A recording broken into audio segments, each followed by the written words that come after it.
পরজন্মের রৌ মাছ নিজেই হবে, আর একজনে তার ভেড়ি খাইব।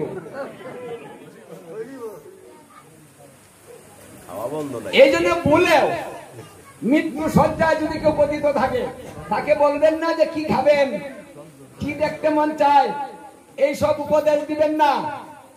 তাহলে বলবেন তুমি কি ভিক্ষা মন্ত্রটা ভুলে গিয়েছ, মানে ভুলে গিয়েছে কিনা ওই করবে, ওটা মনে করিয়ে দেওয়ার চেষ্টা করবেন। হরিনাম দিতে থাকুন, গীতা ভাগবত শ্রবণ করাতে থাকুন, অন্য কোনো চিন্তা তার ভিতরে প্রবেশ করাবেন না। এইগুলার মাধ্যমে যেন সে থাকে, এই কথা বারবার স্মরণ করিয়ে দিবেন। এটা হলো আমাদের কর্তব্য, কিন্তু আমরা নিজেরাও কর্তব্য পালন করি না। শেষ ইচ্ছা পূর্ণ করার জন্য যা চায় তাই দিবেন না। কারণ যেহেতু ভাগবত বলছে যে মৃত্যুকালের চিন্তাই হলো পরজন্মের মূল কারণ, তাই যদি কারণ হয় তাহলে এমন একটা জন্মে যেন আমাদের হয়, অথবা জন্মে যেন না হয়, সেই ব্যবস্থাটা করে দেওয়া। একটু হরিনাম দিয়ে দিন, বাস।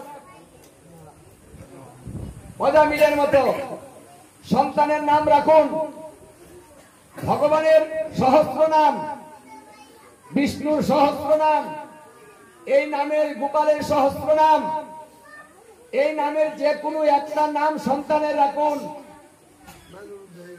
বাস। রাখুন তারে, হে মুরারি, হে মুকুন্দ, হে গোবিন্দ, হে কৃষ্ণ, হে রাম, মানে ওদেরকে ডাকতে থাকুন। আপনার ভজন হয়ে যাবে, নামে ক্রিয়া শুরু হয়ে যাবে। এই জন্য অজামিলের অবজ্ঞানটা আমাদের শিক্ষার জন্য। অনেক পাপিন আছে, তাকে ডেকেছে, ছোট ছেলেকে দেখবো, মরার সময় তো দেখতে মন চায়, আমার আদরের সন্তানটাকে একটু ডেকে আনো, আমি দেখি না। আদরের সন্তান ছিল নারায়ণ নাম, তাকেই তো দেখেছিল নারায়ণ নারায়ণ নারায়ণ বলিতে বলিতে প্রাণ ত্যাগ করেছে, কিচ্ছু করেনি, সন্তানকে ডেকেছে, ভগবানকে ডাকেনি। যার জন্য যমদূত পাপিষ্ঠকে নিতে এসেছিল, বিষ্ণুদূত তাকে নিতে এসেছে। বিষ্ণুদূত এসে বলছে, এই যমদূত যা, শোনো। বলছে কেন, ওকে নিয়ে যাবো না? বলছে না, এই অজামিলকে নেওয়া যাবে না। সারা জীবন যে ব্যক্তি বাদ করেছে তাকে আমরা নিতে পারবো না। কেন? বলছে না, ও যত পাপই করুক, কিন্তু মৃত্যুকালে যে আমার নারায়ণের নাম নিয়েছে। বলছে তো নারায়ণের নাম নেই নাই, ও ছেলেকে ডেকেছে। মানে দূতেরা বলছে তো ছেলেকে ডেকেছে। বলছে ছেলেকে ডাকেনি, নারায়ণ বলেছে।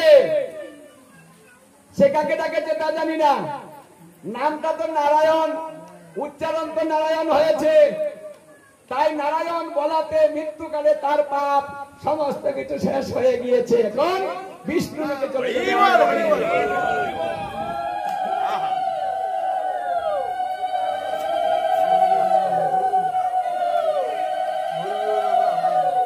তাহলে আমরা ভজন করতে পারি না, কিন্তু একটা সুব্যবস্থা তো আছে। যারা ভজন করতে পারি না, যদি অজামিলের মতো এই সন্তানের নাম আমরা ভগবানের নামে রেখে দেই, যদি হরিনাম করছি না, করতে পারি না, নিয়ম সভা করি না, করতে পারছি না, তাহলে কি হবে? ওই যে সন্তানকে সবসময় ডাকবেন, আপনার ভজন হয়ে যাবে। ওটাই মনে রাখবেন, মৃত্যুকালে যেন তাকে দেখতে পারেন। যে কোনো সন্তানকে ডাকবেন, নাম যেন ভগবানের হয়। এই জন্য সন্তান যে কটা হবে, সব কটার নাম রাখবেন ভগবানের নামে, অথবা দেবীদের নামে, রাধারানীর নামে। রাধারানীরও সহস্র নাম আছে, এই রাধারানীর নামে নাম রাখবেন, ভগবানের নামে নাম রাখবেন। আর আমাদের এখন আজকাল কি শিক্ষা? ভাগবতের শিক্ষা তো গ্রহণ করেই না। আর কি নাম রাখে? ইন্টারনেটে সার্চ দেয় নাম, কি যে নাম উচ্চারণ। হ্যাঁ, এইসব নাম রাখা যাবে না, এটা আমাদের শাস্ত্রের বিধান নেই। আমাদেরকে জিজ্ঞাসা করে নাম দেই, সেই নাম বদলিয়ে ফেলায়, ওই নামটা ভালো হয় নাই, কয়েকটা আধুনিক নাম রাখছি। বাহ, আমি নাম দিয়ে দিলাম নন্দ দুলাল। নন্দ দুলাল, ও বাবা গো, কত লম্বা নাম। এই দেখ না, কি নাম রাখছি? পরে নাম রাখছে টোল টলি। টোল টলি, বাহ, এক নাম হইলো। হ্যাঁ, কয়টা আধুনিক নাম, আবার ইন্টারনেটে সার্চ দিয়ে পাচ্ছি। মানে আমরা এখন এত ইন্টারনেট চিনে ফেলেছি, হ্যাঁ, সবকিছু সেখান থেকে বের করে আমরা যুক্ত করে দিচ্ছি। এই জন্য ভগবানের যে কথাগুলা, ভাগবতের যে সিদ্ধান্তগুলা, এই সিদ্ধান্ত হলো আমাদের সুসিদ্ধান্ত। এই সিদ্ধান্তের ভিতরে থাকুন, শান্তি লাভ করবেন। দেখুন এই যে যারা আয়োজন করেছে এখানে, আর আপনারা ভক্তরা আসছেন, বাড়িতে কিচ্ছু নাও করতে পারলে এখানে এসেছেন, আপনার ভজন কিন্তু হচ্ছে। কেউ যদি বলেন যত বাড়িতে কিছুই করে না, কিন্তু বাড়িতে কিছু না করলেও যদি ভাগবতী এসে থাকে, তার কিন্তু কিছু হয়ে গেল, না হলো না, কিছু হয়ে গেল। কারণ শ্রবণটাও সবাই করতে পারবে না। নারদ মুনি বলেছেন, বহু জন্ম জন্মান্তরে যার স্বীকৃতি নাই, সে গীতা ভাগবত শ্রবণ করতে পারিবে না। তাহলে স্বীকৃতি না থাকলে শ্রবণে আসলো কি করে? স্বীকৃতি আছে, এটাই ধরে রাখবেন। প্রতিদিন মন্দিরে আসবেন, এসে প্রণাম করে বিগ্রহকে দর্শন করবেন। আপনাদের এলাকা কিন্তু ধন্য। ভগবান যখন কৃপা করবে, তখন শত্রু মত্রু বিচার করবে না, পক্ষ বিপক্ষ বিচার করে না। মানে ভগবানের প্রতি যার মন আছে, সবাইকে সমানে কৃপা করে যাবে। কোন জাতের বিচার নেই, কোনো কিছু চিন্তা ভগবান করে না। যেই প্রণাম করবে তারই কৃপা দিয়ে দিবে, যে এখানে মন দিবে তার কৃপা বাড়িতে পৌঁছিয়ে দিবে। এটাই হলো তার স্বভাব।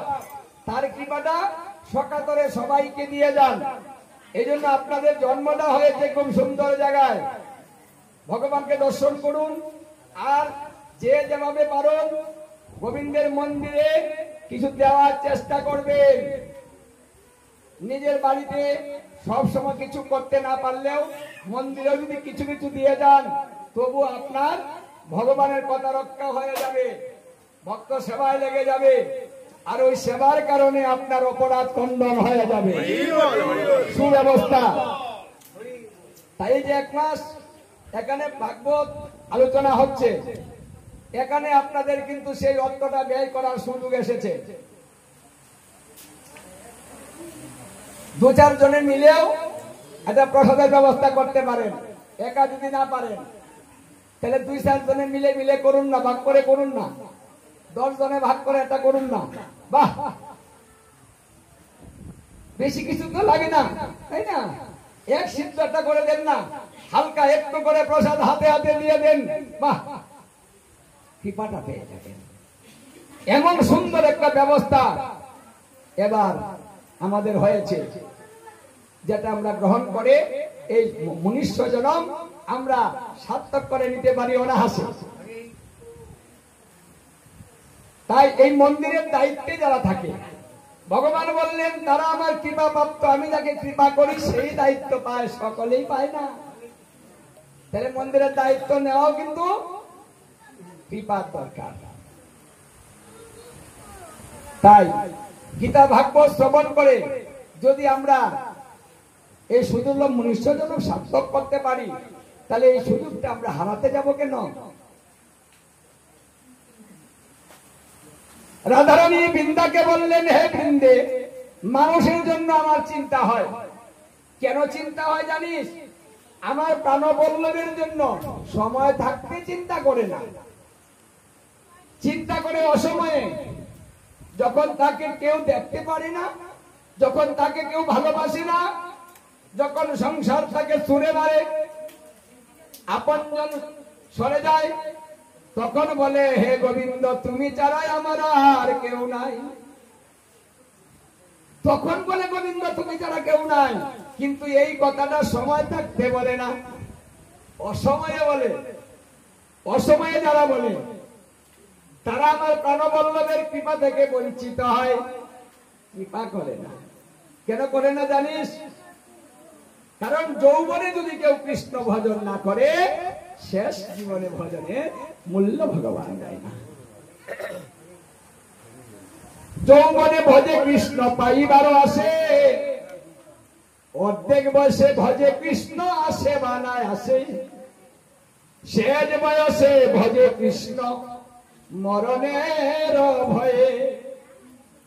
শেষ জীবনে যারা ডাকে তারা মরণের ভয়, সংসার যাতনা সহ্য করতে পারে না, কেউ দেখতে পারে না, ভালোবাসে না, সংসারে সবাই সুরে মারে, তখন বলে হে গোবিন্দ আমারে নিয়ে যাও, ভালো লাগে না, কত কষ্ট করে সংসার করলাম, এখন আমারে দেখতে পারে না, এই জিনিসটি আমি সংগ্রহ করেছিলাম আমার সইবার দেয় না। হ্যাঁ, এই ঘরটা করতে আমি কত কষ্ট করেছি, হ্যাঁ, আর এখন এই ঘরের মধ্যে আমার কোনো দাম নাই। এই ছেলেটার আমি কত কষ্ট করে মানুষ করলাম, তখন বলে তা কথাই শুনে আগে মা ডাকতো, মা ডাকে না, পুরা গাড়ি একভাবে জ্বালা, চতুর্দিক দিয়ে জ্বালা, কথা নিয়ে একটা নাতি, এটা বুড়ি ঘরে বুড়ি, তুই কি কর? বাহ, মানে কেউ দাম দেয় না। তখন বলে হে গোবিন্দ তুমি ছাড়া আমার আর কেউ নাই, এতদিন বুঝি নাই তাই তো তোমায় ভজি নাই, এখন আমি বুঝতে পেরেছি, হে গোবিন্দ তুমি আমাকে নিয়ে যাও, আমার সংসারটা ভালো লাগে না। তখন মানুষ কাঁদে, ঘুমড়ে ঘুমড়ে কাঁদে, আর ভগবানকে ডাকে মরার জন্য, মরে গেলেই বেঁচে যায়। কিন্তু ভাগবত বলছে মরার পরে বাঁচা নেই, মরার পরে আরো মরা আছে, মানে এই মরাই শেষ মরা না। যদি ভালোভাবে মরতে না পারি তাহলে মরার পরে আরো জ্বালা বাড়বে। যারা সংসার করছেন, যারা সহ্য করতে পারছেন না, মরার জন্য ভগবানকে ডাকছেন, তারা ভুল করছেন, মরার জন্য ভগবানকে ডাকবেন না। নিজে শুধরান আর বলেন হে গোবিন্দ আমি এতদিন বুঝতে পারিনি, এখন বুঝেছি, দুপুটে নয়নের জল ভগবানকে দেন, কারো জন্য কাঁদবেন না, সেই কাঁদাটা ভগবানের উদ্দেশ্যে কেটে বলুন হে গোবিন্দ তুমি আমাকে আবার জন্ম দেও, সেই জন্মে এসে আমি তোমার ভজন করব।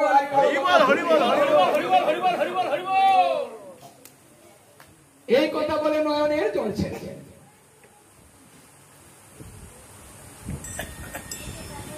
যদি ভক্তিপূত ভাবে নয়নের জল ছেড়তে পারেন তাহলে ভগবান কৃপা করে বলবে তোকে আমি আবার জন্ম দিব, যা তোরে কৃপা করে দিলাম, আবার জন্ম নিয়েছি, আমার ভজনা করিস, আবার সুযোগ পাবো আমরা।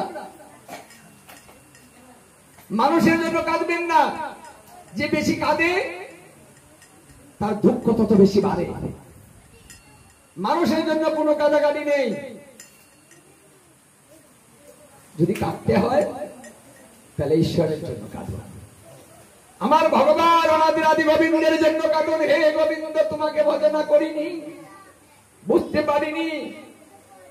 আদি পুরাণে গোবিন্দ বলেছেন হে অর্জুন আমার কথা ভাবিতে ভাবিতে, আমার নাম নিতে নিতে, আমার মুখ মাধুরী দর্শন করিতে করিতে, যদি কোনো ভক্ত দুপুটা নয়নের জল আমাকে দেয়, আমি সেই ভক্তের কাছে জনমের মতো বিক্রি হয়ে যায়, তখন আমি আমার থাকি না রে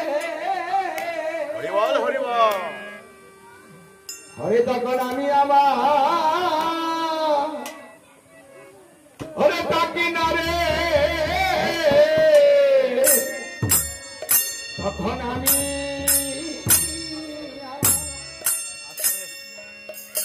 হরে থাকি না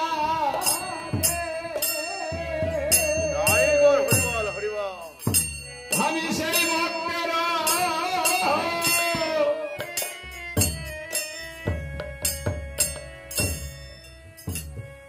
হয়ে যাই রে।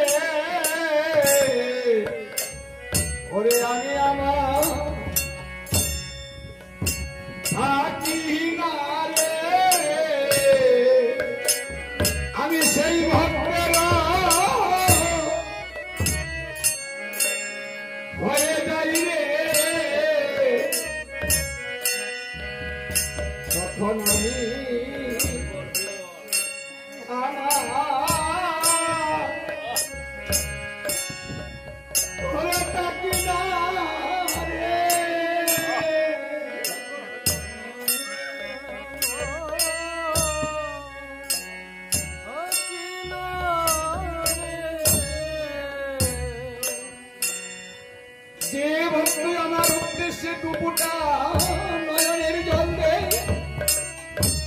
আমি সেই ভক্তের কাছে জনমের মতো বিক্রি হয়ে যা আমি তার দাস হয়ে কাজ করে বেড়াই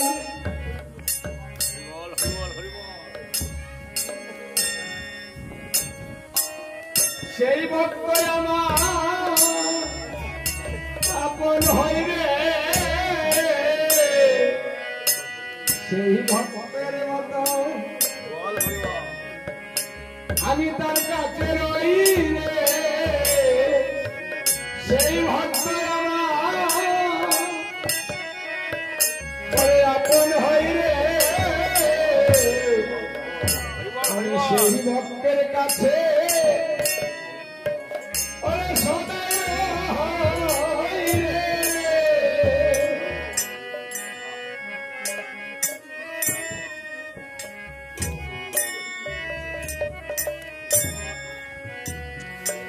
দাও দাও ভক্তে হরে চরণ ধনি দাও দাও ভক্তে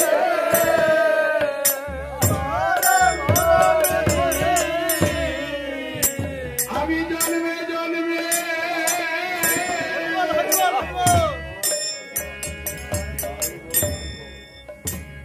অপরাধী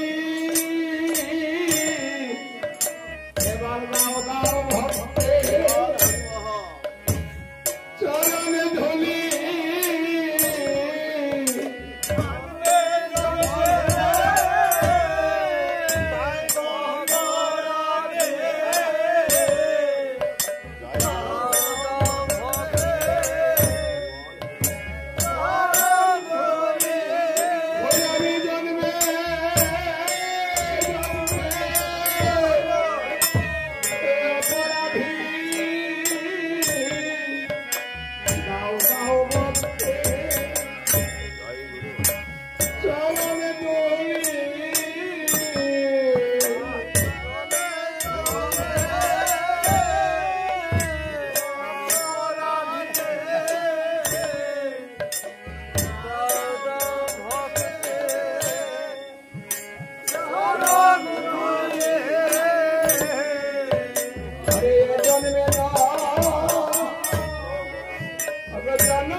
যদি ভক্তিপূত ভাবে দুপোটা নয়নের জল কেউ দিতে পারে,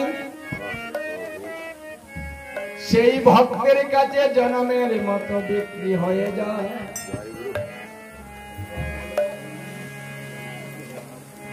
এই জন্য ভক্তের সঙ্গের মতো মহিমা আর কিছুতেই নাই। তাই আসুন ভাগবতে এসে দুপোটা নয়নের জল দিয়ে যাবেন, ভগবানের কৃপা নিয়ে যাবেন। যে ব্যক্তি দুপোটা নয়নের জল দিবে তার গৃহে তার সাথেই চলে যাবে, ভগবান তার কাছে বিক্রি হয়ে যাবে।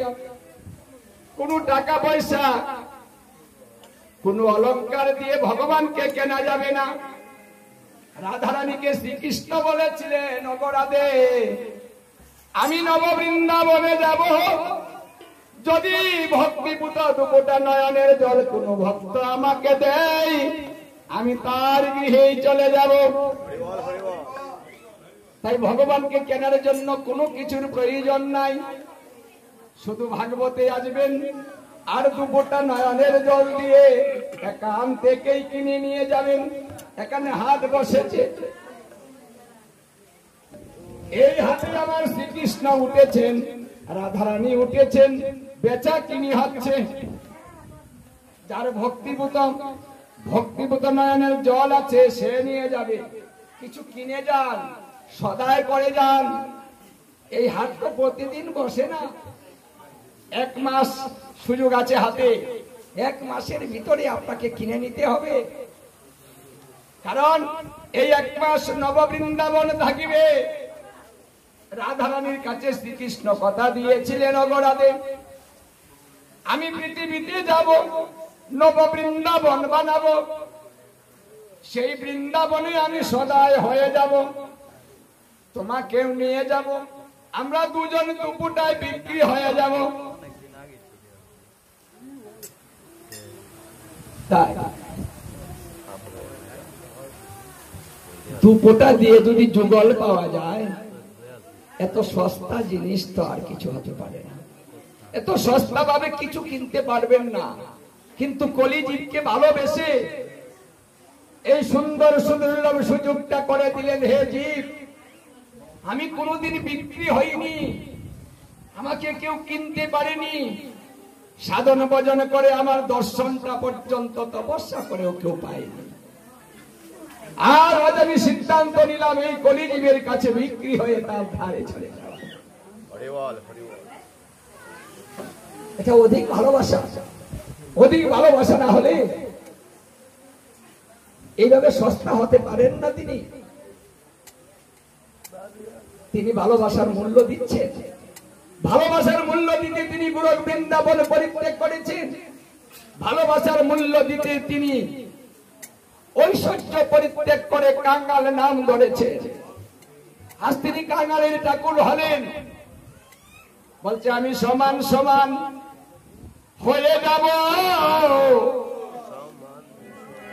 অগো তুমিও কাঙ্গাল আর আমিও কাঙ্গাল, অগো সমান সমান হয়ে যাব।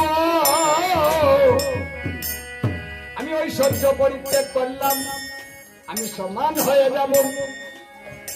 আমি কাঙ্গাল হয়ে কাঙ্গাল ভালোবাসব, আমিও নিজে কাঙ্গাল হয়ে যাব। আর কাঙ্গাল হয়ে কাঙ্গাল ভালোবাসব।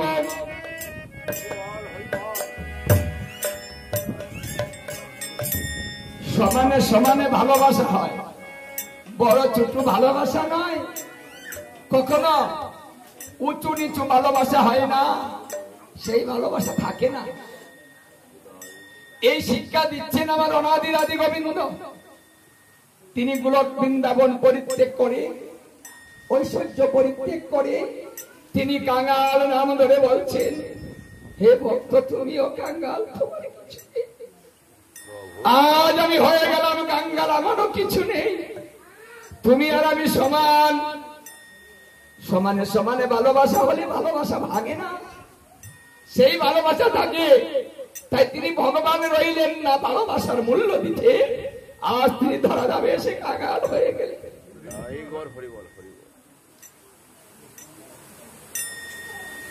তাই আজকে আমরা ভগবানকে ভালোবাসতে পারছি, সমানে সমানে ভালোবাসা হচ্ছে। এই জন্য কলিজীবের ভগবান অতি উত্তম ভাবে এসেছে, তিনি কাঙাল হয়ে এসেছে, ঐশ্বর্য নিয়ে আসেন। তাই আসুন, কাঙাল না হলে কোনদিন গৌর গোবিন্দের কৃপা লাভ করা যায় না। সবাইকে কাঙাল হতে হবে। তাই আসুন, আমরা সবাই কাঙাল হয়ে যাই। কাঙালকে যা টাকা নেই, গাড়ি নেই, বাড়ি নেই, অট্টালিকা নেই, ধন সম্পদ নেই, শাস্ত্রে তাকে কাঙাল বলে নাই।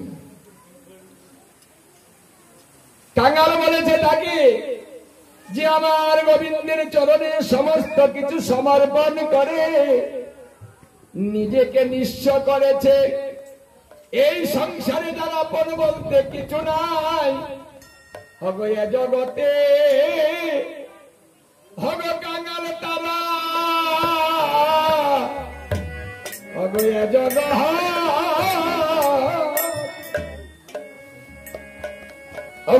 কাঙাল তারা।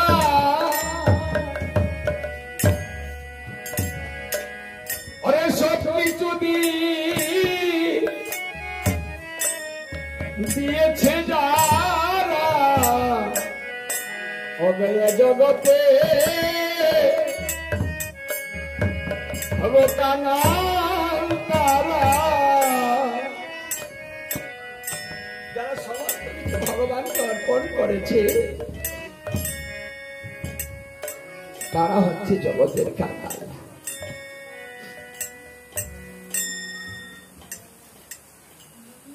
আসল আমরা সেই কাঙাল হয়ে যাই যে কাঙালের ভালোবাসা গ্রহণ করার জন্য তিনি আসলেন, নিজে কাঙাল হলেন। কাঙালের ভালোবাসা নেওয়ার জন্য তিনি এসেছেন। আসল সুযোগ পেয়েছি ভালোবাসা। এই কলিকালে যখন চলে যাবে তখন এই ভালোবাসার মূল্য এইভাবে কেউ দিতে পারবেন না, তিনিও দিবেন না। কলিকাল পর্যন্ত সীমিত, তাও কলিকালের মাত্র 10,000 বৎসর পর্যন্ত সীমিত। কলিকালের 10,000 বৎসর যখন পার হয়ে যাবে তখন মানুষ অধার্মিক হতে থাকবে। ভজনের নামে, ভগবানের নামে নিজের ইচ্ছা মতো যা খুশি তাই করতে থাকবে। তাই আমরা যারা আজ এই 10,000 ভিতরে, কলিকালের মাত্র 5,000 বৎসর গত হয়েছে, 10,000 ভিতরে যারা জন্ম নিবে, যারা ভজন করবে তারাই হবে ধন্য। 10,000 বৎসরের পরে মানুষ হবে অধার্মিক ধীরে ধীরে। তাই আসুন আমরা সবাই ভজনে আসি, শ্রবণে আসি, ভক্ত সঙ্গে আসি। হিংসা বিদ্বেষ রেশারেশি ছেড়ে ঠিক 8:30টায় আপনারা মন্দির প্রাঙ্গণে চলে আসবেন। যার যার ভক্তি শেষে নিবেদন করবেন। বাসাতে বাড়িতে যারা আছে সবাইকে নিয়ে আসবেন। সুযোগটা সবাই যেন গ্রহণ করতে পারে। বারবার তো সুযোগ হবে না, যখন এবার পেয়েছি পরিবারের সবাইকে নিয়ে যেন গীতা ভাগবতে শ্রবণ করতে আসতে পারি, সে আশা ব্যক্ত করে এখানে বিশ্রাম দিয়ে দিচ্ছি। জয় জয় গীতা ভাগবত।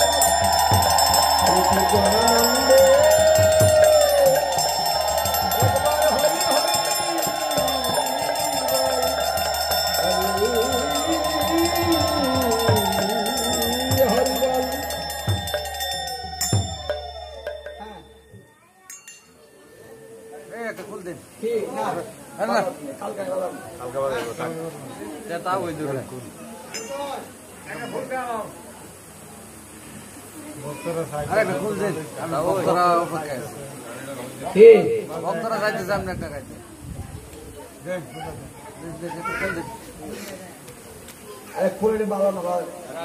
এটা ভালো আছে, এটা ভালো আছে। অন্ত কীর্তনটা গায়ে গেলে কিন্তু শুধু একটা নাম গায়ে লাগছে। এইবার অবস্থা না।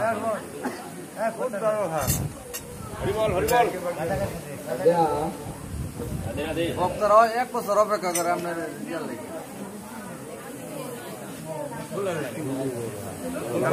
ব্যান্ডটা একটু টরাই দিন।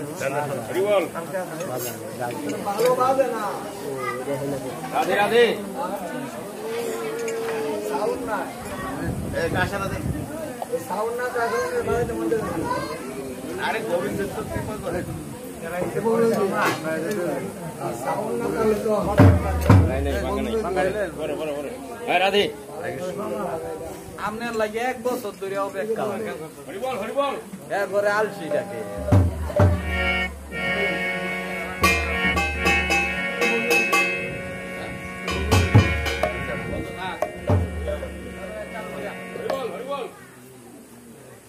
ধরো বন্ধ করছো? বন্ধ করো।